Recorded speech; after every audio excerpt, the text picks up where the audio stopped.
FFA വിത്ത് അസറിലേക്ക് എല്ലാവർക്കും സ്വാഗതം. Rifle club കണ്ടിട്ടില്ലെങ്കിലും must രക്ഷയില്ലാത്ത അടിപൊളി പടം തന്നെ, വെടിമയമാണ്.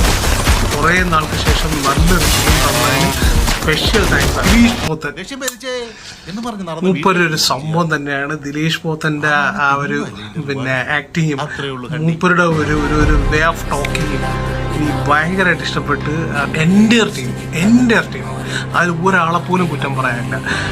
നമുക്കൊരു PUBG നമ്മളൊരു ടീമുമായിട്ട് ഒരു സ്ഥലത്തിറങ്ങിയിട്ട് നമ്മളിങ്ങനെ വളരെ രസകരമായിട്ട് കളിക്കില്ലേ, അതിന്റെ വേറൊരു വെർഷനായിട്ട് ഈ സംഭവം. അതിന് എക്സ് വിജയൻ തീർച്ചയായിട്ടും അദ്ദേഹത്തിന് ഇനിയുള്ള ഫിലിമുകളിൽ അദ്ദേഹത്തിന് മ്യൂസിക് ഡയറക്ഷൻ ഈ പണി അങ്ങ് ഏൽപ്പിക്കണമെന്നുള്ളതാണ്. ഏത് വൈബിനും പറ്റിയൊരു മനുഷ്യനാണ് എക്സ് വിജയൻ എന്നുള്ളത്. സോ അതിൽ കഴിഞ്ഞതിന് ശേഷം നമ്മളതാ ഈ ലെവലിൽ ഇങ്ങനെ കാണുക. ഈ ആഴ്ചത്തേക്കുള്ളൊരു മുതലായിട്ടാണ് ആഷിഖ് അബു ബിഗ് സെവൻ.